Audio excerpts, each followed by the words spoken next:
Buenas tardes, somos alumnos de la Universidad Michoacana de San Nicolás de Hidalgo de la Facultad de Derecho y Ciencias Sociales de la sección 17 de cuarto año de la materia Clínica Procesal, en el cual les vamos a explicar en base al libro de la doctora Yasnaya Torres Fernández la teoría y la práctica de manera general. Como primer tema vamos a empezar a hablar sobre lo que es el proceso. El proceso. El destacado jurista Eduardo Pallares señala que el proceso es un conjunto o es concebido como un conjunto de fenómenos, de actos o de acontecimientos que suceden en el tiempo y mantienen determinadas relaciones. El maestro Rafael de Pina define el proceso como conjunto de actos regulados por la ley y realizados con la finalidad de realizar la aplicación del derecho objetivo y la satisfacción consiguiente del interés legalmente tutelado, en el caso concreto, mediante una decisión del juez competente. Es importante señalar que las expresiones proceso y procedimiento no son sinónimos, ya que primero suele comprender un conjunto de actos que se dan en un tiempo y se encuentran concatenados entre sí por el fin que se requiere o se quiere realizar con ellos, mientras que el procedimiento constituye la manera de hacer o de realizar un acto. El proceso tiene esencialmente tres elementos, los cuales son los sujetos, el objeto y el conflicto. La clasificación de los procesos. Los procesos se clasifican atendiendo su fuero, ya sea local o federal, atendiendo la materia, atendiendo su forma, ya sea oral o escrita, atendiendo su alcance, ya sea singular o plural, atendiendo su tramitación, ya sea ordinario o especial, atendiendo al momento de la ejecución, ya sea declarativo o ejecutivo, atendiendo sus etapas, uninstancial o biinstancial. Desde un punto de vista conceptual, se clasifican por el emplazamiento, contestación, pruebas, alegatos, sentencias, recursos, incidentes y términos. Por la jurisdicción que se conoce, en ordinarios y especiales, y por la razón del fin que se entiende en el proceso, se dividen en cognitivo, ejecutivo y cautelar. Las etapas del proceso. En primera tenemos la etapa preliminar, que dentro de ella se encuentran los medios preparatorios del proceso, las medidas cautelares y los medios provocatorios. La segunda etapa es la etapa expositiva o etapa polémica, la tercera es la etapa probatoria, la cuarta es la etapa conclusiva, la quinta es la etapa impugnativa y la sexta es la etapa ejecutiva. Actos prejudiciales. Como concepto de acto prejudicial debemos entender que son todos aquellos trámites, diligencias o gestiones que se desenvuelven ante los propios tribunales o autoridades de otro tipo y que los sistemas procesales legales consideran convenientes o incluso indispensables para dar posteriormente lugar al inicio de un proceso jurisdiccional. Los actos prejudiciales se clasifican de la siguiente manera: por medios preparatorios de juicio, por medidas de aseguramiento y providencias precautorias, por los preliminares de la consignación, por la separación de personas como acto prejudicial y por la rendición de cuentas. Los medios preparatorios del juicio son todos aquellos actos o gestiones que se tramitan ante los tribunales para posteriormente iniciar un proceso también válido y eficaz. Estas cuestiones varían de una reglamentación procesal a otra y de un sistema legal a otro. Las medidas de aseguramiento y providencias precautorias constituyen un remedio creado por el derecho para tratar de evitar riesgos en el proceso. De los preliminares de consignación. Tienen como supuesto fundamental que el acreedor se rehúse a recibir la prestación debida o extender el documento justificativo de pago, o bien, cuando el acreedor sea una persona incierta o incapaz. La separación de personas como acto prejudicial. Un ejemplo es cuando el cónyuge que intente demandar, denunciar o querellarse contra su cónyuge puede solicitar su separación al juez de instrucción. de la rendición de cuentas. El Código de Procedimientos Civiles para el Estado prescribe que todo el que por cualquier título administre bienes ajenos está obligado a rendir cuentas justificadas de su administración y si no la verifica dentro del término que la ley, el convenio o la resolución judicial le señale, será responsable de los daños y perjuicios. Los medios preparatorios de juicio. Los medios preparatorios de juicio pueden prepararse promoviendo la confesión judicial de deuda líquida y exigible, el reconocimiento judicial o notarial del documento privado que contenga la deuda líquida y exigible o la liquidación de una cantidad de la deuda obtenida en un instrumento público o privado reconocido judicialmente.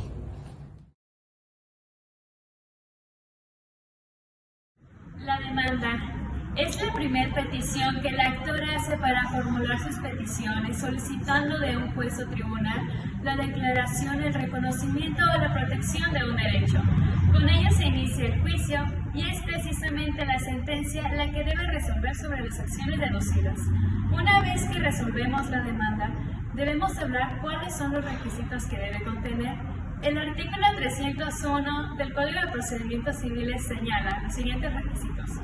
Número 1. El tribunal en el que se promueve, el nombre del actor y de las personas que le representen. En su caso se indicará el tipo de representación y la casa que se señala para recibir notificaciones, nombre del demandado y su domicilio. También el objeto u objetos que se reclamen con sus accesorios, los derechos en el que el actor funde su petición, los fundamentos de derecho y clases de acción. También en esto tenemos que tomar en cuenta el valor de lo demandado. La demanda también la deben acompañar los siguientes documentos. Para esto nos apoyamos en el artículo 302 del Código de Procedimientos Civiles.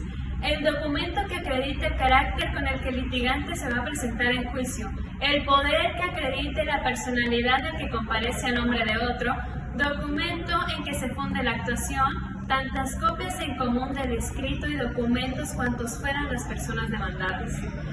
Ante esto, el juez tomará 3 actitudes que pueden ser admitir la demanda, desechar la demanda o prevenir la demanda.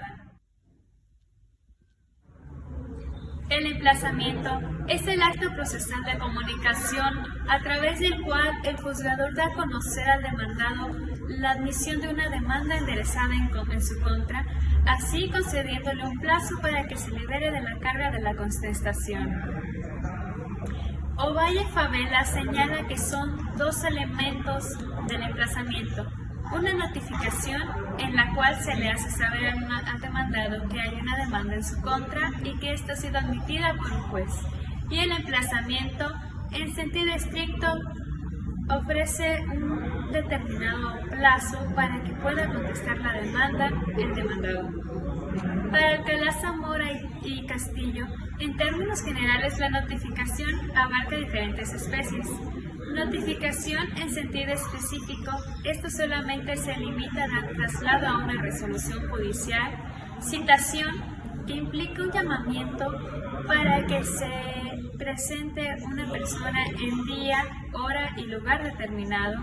El emplazamiento, que supone una fijación de un plazo para comparecer. Y el requerimiento, que contiene una intimación judicial para que una persona haga o deje de hacer una cosa. Los diversos procedimientos para realizar las notificaciones pueden ser notificación personal, notificación por cédula, boletín judicial, edictos, correo o telégrafo y por periódico oficial. Si la notificación se hiciera por instructivo, deberá expresarse el nombre y apellido del promovente, el tribunal o juez que mande practicar la diligencia para que pueda considerarse como diligencia judicial y asimismo es indispensable la orden del juez con el fin de que dicha notificación, emplazamiento o citación se practique, la determinación que se la notifica, la fecha y hora en que se deja la notificación, haciendo entrega de los documentos y copias que la ley previene, ya que de no hacerlo el emplazamiento sería ilegal. nombre y apellido de las personas que lo reciben. ¿Cuáles son las formas de impugnar por defecto el emplazamiento? Incidente de nulidad de actuaciones por defecto en el emplazamiento y juicio de amparo.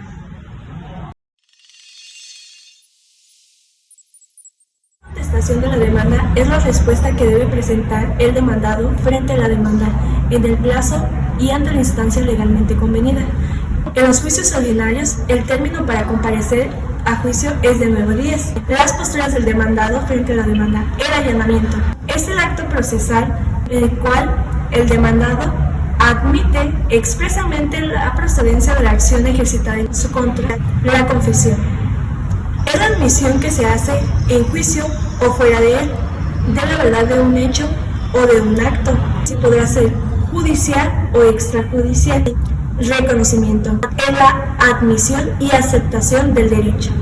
La denuncia es la actitud procesal que consiste en hacerle saber a un tercero el juicio que se está ventilando para que comparezca a juicio. La negación de los hechos. Al darse contestación a una demanda, es importante que el litigante dé respuestas a cada uno de todos los puntos, represándolos, negándolos, lo anterior para que no se produzca en su perjuicio la confesión ficta.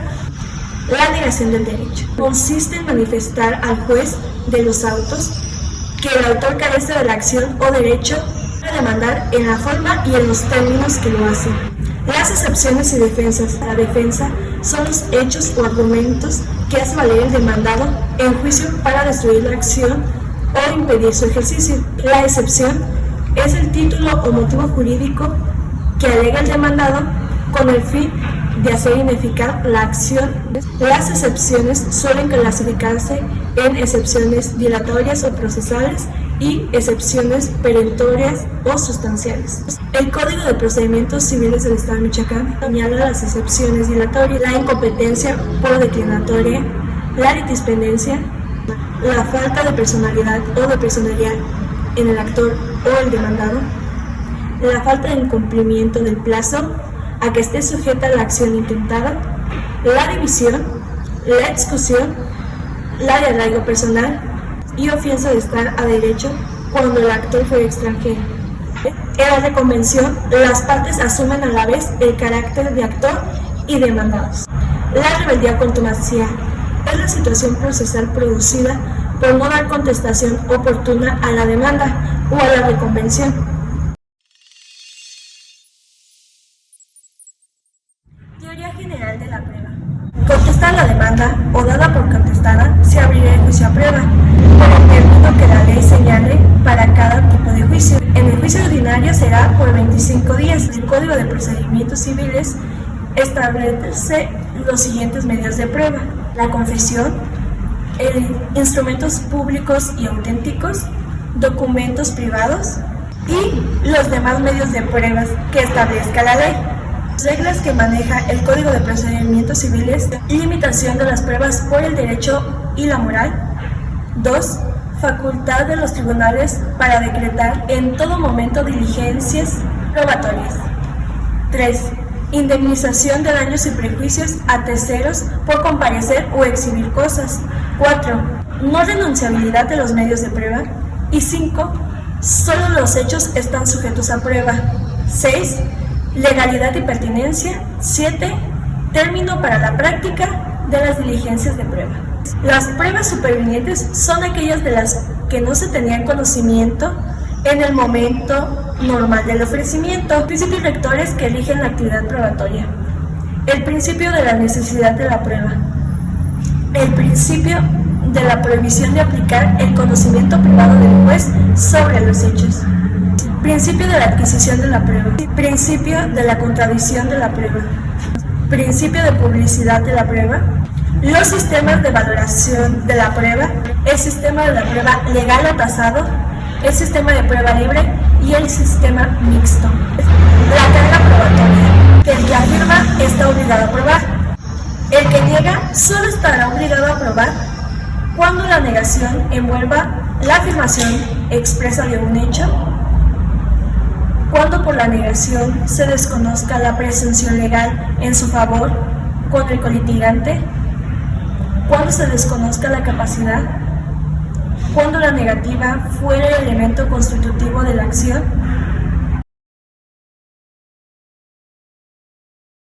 Confesional es una de las pruebas más importantes en el derecho procesal civil, ya que esta es desahogada por alguna de las partes, ya sea el actor o el demandado, que se va a constreñir a un hecho que le conste propiamente.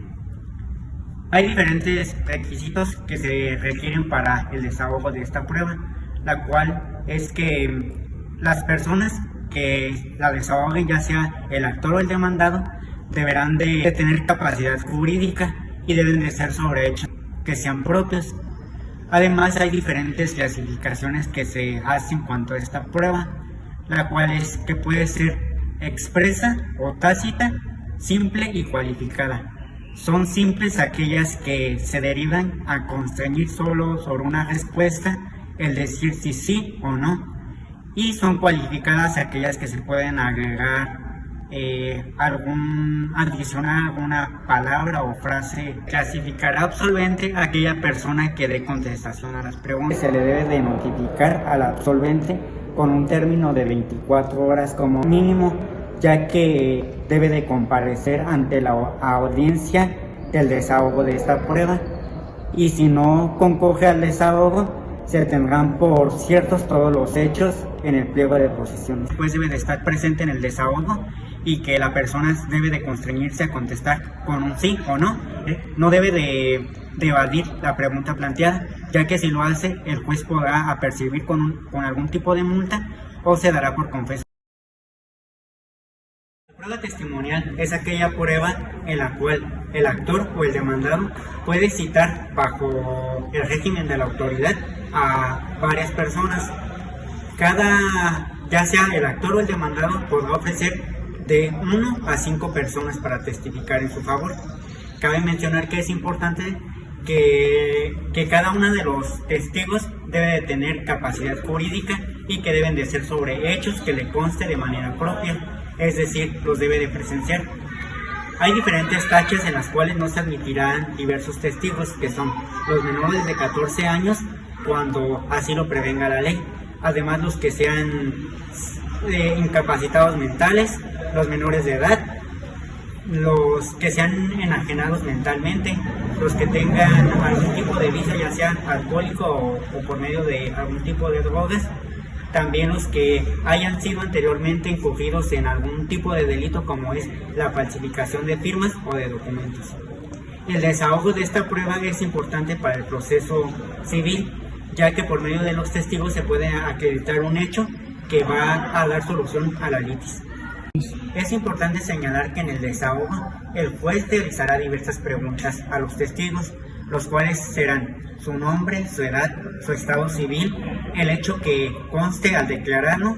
Además, se le deberá de hacer la mención que la testificación falsa la sanciona severamente, y el valor probatorio de esta, tanto como la testimonial como la confesional, es de gran importancia en el proceso civil, ya que por medio de estas se puede acreditar, pero siempre es necesario acudir a otros medios de prueba como documental, pericial, entre otros. Gracias. Hoy hablaremos de la prueba documental y de la prueba pericial, cuáles son sus elementos y cómo se desahoga. Muy bien, pues vamos a explicar que los documentos públicos, según el artículo 354 del Código Civil del Estado de Michoacán, corresponden a todos aquellos que fueron emitidos por una autoridad pública o constan en archivos de las dependencias y que pueden solicitarse algún documento de ellos siempre y cuando sea emitido por quien corresponde ese tipo de funciones. Los documentos públicos, por ejemplo, es el acta de nacimiento, es alguna certificación de algún documento que conste en un archivo público. Otro documento público puede ser los testimonios de las escrituras públicas que están en las notarías y algunos otros más que marca el propio público. Mientras que los documentos privados son aquellos que solamente entre particulares se han elaborado, como pueden ser los contratos de arrendamiento privados, como puede ser alguna compra de algún vehículo automotor, como puede ser cualquier otro negocio o acto jurídico que se lleve a cabo durante ese documento, durante esa transacción privada. Si uno buscara revisar si el documento público que nos está siendo exhibido es fidedigno, hay varias técnicas que desde luego los peritos tienen que desahogar. Los peritos tienen que desahogar si la firma, si el sello, si el papel, si el texto corresponde a lo que en esa época se emitió. Toda vez que podemos poner el ejemplo que alguien que firmaba documentos en 1988 no pudo haber sobrevivido hasta el 2021 para emitir el mismo documento, porque la edad simplemente descalificaría por lógica que no pudo haber emitido el mismo documento y por lo tanto las firmas no corresponden a la misma de esa persona. Como decía, los peritos pueden averiguar si el documento es fidedigno, si es falso, y podríamos ir por esa mecánica. También podríamos ir por la mecánica de objetar el documento, porque en varios de los juicios, cuando algún documento se presenta, se objeta que lo que quiere demostrar no es suficiente para que se tome como verdad en el juicio. Su alcance del documento privado o público, una vez confirmado que eso es así, se podría objetar del alcance de lo que quiere probar. En el caso de la pericial, dice el código respectivo que la pericial la desahoga alguien que está versado en un conocimiento, en una ciencia o en un oficio, y que esa persona es la autorizada para hacer una pericial. Si nos refiriéramos a los documentos, solamente está versada en pericial de documentos. Pudiera ser algún historiador, pudiera ser algún escritor, pudiera ser alguien que analiza con pruebas de laboratorio, con lupas, con diversos instrumentos que los peritos tienen para acudir y para demostrar que el documento es fidedigno, que su antigüedad se demuestra, que los sellos corresponden, que las firmas son coherentes con lo que consta en archivos. En fin, el perito tiene algunas posibilidades para demostrar que el documento tiene fallas o que tiene todos los elementos que le hacen ser un documento fidedigno. Y en ese sentido, si una de las partes presenta un documento al perito para que le haga el análisis correspondiente, el perito tendrá que ser solicitado tanto por el juez como por una de las partes. Y acto seguido, durante 3 días, una vez que es presentada la prueba, el perito tendrá que hacer el desahogo del documento que se le dio para o demostrar que es falso o confirmar que es totalmente verdadero o que es verdadero de alguna de las partes. Y en ese sentido, el juez tendrá que tomar protesta del perito para que rinda su informe pericial por escrito y ser sometido a una serie de preguntas sobre la pericia que ha desempeñado. En síntesis, esos serían los elementos que corresponden tanto a la prueba documental, que es muy importante resumir, que tiene que ver con la parte del análisis, y la prueba pericial, que tiene que ver con el modo que se desarrolla. Dando continuación a los temas, yo les explicaré la prueba de inspección judicial. La prueba de inspección judicial es el examen que el juez hace en persona con arreglo a derecho de las cosas que son objeto de la controversia. La prueba de inspección judicial necesariamente debe de ofrecerse dentro del término probatorio. Debe estar relacionada con los puntos de materia controvertida. Debe de señalarse de manera clara y precisa el o los objetos que son materia de la prueba. Número 4. Deberán señalarse los puntos concretos sobre los que versa en su preparación. Satisfechos los requisitos del ofrecimiento, se deberá señalar día, hora y lugar para el desahogo de la carga probatoria. Número 2. Se hará concitación de la parte contraria en su desahogo. Debe desahogarse el día, hora y lugar para que en efecto se haya señalado en lo anteriormente expuesto en la preparación. Permitir a las partes y a sus representantes y a sus abogados hacer las observaciones que consideren pertinentes al caso. Hacer el levantamiento del acta que firmarán los que en ella intervinieron. En dicha acta se asentará con exactitud los puntos que provocaron la diligencia, así como las observaciones de los interesados. Número 5. A juicio del juez o a petición de las partes se levantarán planos o se sacarán pistas fotográficas y se marcarán señas de los objetos y lugares que hayan sido inspeccionados o reconocidos. El valor probatorio pende del reconocimiento o de la inspección judicial, también conocida como vista de ojos. Hará prueba plena cuando se haya practicado en objetos y se haya llevado la correcta formalidad en la diligencia de la prueba de inspección judicial. Las pruebas de las presunciones. De conformidad al artículo 505 del Código de Procedimientos Civiles, establece que es la consecuencia que la ley o el juez deducen de un hecho conocido para averiguar la verdad de otro desconocido. La primera presunción se llama legal y consta de distintas cuestiones que versarán cuando la ley establece expresamente, cuando la consecuencia nace inmediata y directamente de la ley. La presunción humana. Cuando un hecho debidamente comprobado se deduce otro como consecuencia lógica de aquel. Su ofrecimiento debe de hacerse en condición que precisamente debe de versar dentro del periodo probatorio. Relacionarse con los puntos cuestionados, expresar las razones por los que se estime que con la presunción, ya sea legal o humana, se demuestren determinadas afirmaciones. Las características de las presunciones. Número 1. La presunción debe de ser grave, debe de ser precisa, debe de ser concordante, debe de estar de tal manera enlazada las presunciones a los hechos. Valor probatorio. De conformidad con el artículo 511 del Código de Procedimientos Civiles, las presunciones legales hacen prueba plena, las demás lo harán también, si no prueban lo contrario. Aquí es muy importante que infiere el razonamiento lógico y las observaciones que haga el juzgador para determinar en sentencia si estas presunciones tienen un alto valor probatorio o si no, son desechadas como prueba.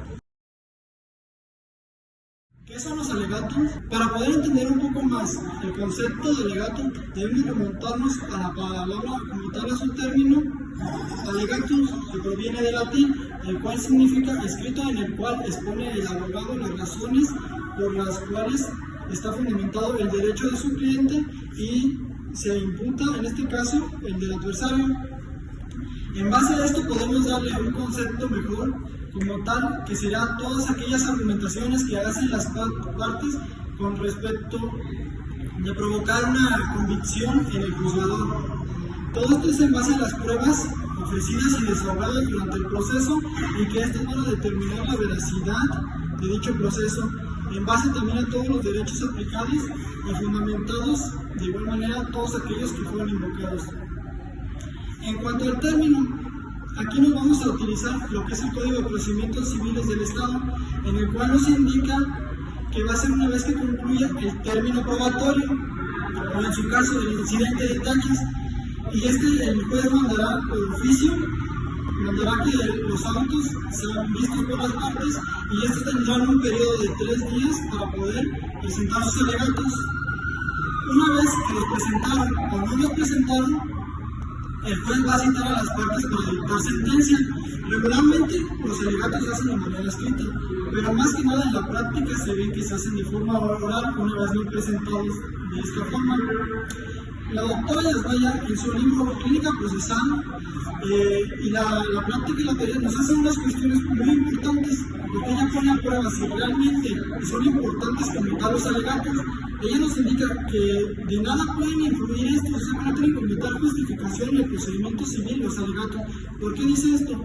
Porque realmente únicamente se limitan a orientar al juzgador en este caso, ya que el juzgador puede no admitirlos y él se va a dirigir absolutamente en este caso por la aceptación de la demanda, la contestación, las pruebas ofrecidas, etc. ¿Qué es la sentencia? La Suprema Corte de Justicia de la Nación nos da un concepto como tal, que es aquella que define una controversia principal estableciendo el derecho, ya sea tanto de la acción como de la excepción que ha motivado a la litis contestatio, siempre que ésta no pueda surtir, o sea, tener modificaciones, ya sea de manera ordinaria o alguna reforma. En cuanto a sus requisitos, son 4. El primero es que la sentencia por interlocutorias, estas se van a dictar dentro de 5 días en el plazo, y las otras van a ser de 10 días las definitivas. Posteriormente a esto encontramos la segunda parte, que estas deben de ser fundamentadas en la ley. Si no se encuentran fundamentadas como tal, estas deben de estar basadas en los principios generales del derecho. De igual manera deben de ser claras y precisas, y la sentencia se va a ocupar como tal de las personas, de las cosas, acciones, excepciones, todo lo que se haya visto en materia de juicio. Continuando con esto, encontramos las reglas generales de la sentencia, en la cual las podemos encontrar divididas en 4 partes, que primero va a ser que principará el juez como tal, la fecha, el lugar en el que se va a llevar a cabo el fallo. Posteriormente se van a también incluir los nombres, en este caso los apellidos, domicilios de los litigantes y de sus mandatarios, etc. El segundo va a estar dirigido con la palabra resultado, en la cual van a ir más que nada todos aquellos acontecimientos, por ejemplo la demanda, la contestación de la demanda, las pruebas ofrecidas, etc. Posteriormente, en el siguiente será el considerando, y aquí es lo mismo, tienen que ir de una forma en párrafos separados y enumerados, y de aquí el juez tiene la facultad de decidir qué fundamentos va a aceptar como válidos, y en el último va a ser únicamente la parte resolutiva. En cuanto a la sentencia, existen diferentes, pero en este caso nos vamos a enfocar la que nos da la autoridad, la cual nos dice que es ejecutoria y no ejecutoria, que realmente son muy sencillas de definir, ya que la ejecutoria en este caso es una sentencia firme que da una verdad legal como tal y se puede pedir por ministerio de ley o por declaración judicial. En cambio, la no ejecutoria, esta es una sentencia firme, pero aquí hay una diferencia, que esta se puede modificar o reformar. Muchas gracias.